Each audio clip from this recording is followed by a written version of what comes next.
তো গাইস আজকে আমি যেতে চলেছি সোশ্যাল আইল্যান্ডে। আচ্ছা ঠিক আছে। তো সেখানে যাওয়ার পরে আমার সাথে কি কি হলো তোমরা শেষ অবধি ভিডিওটা দেখতে থাকো।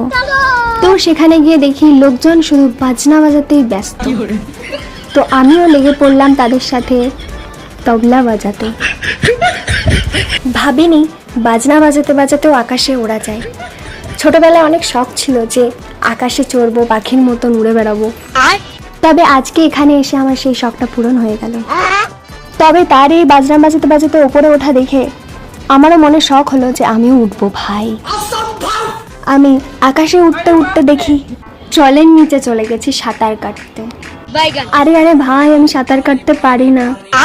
আরে চিন্তা করো না দিদি, তোমাকে স্কেটবোর্ডটা ওই জন্য দিয়ে দিয়েছি। Oh my God! Wow!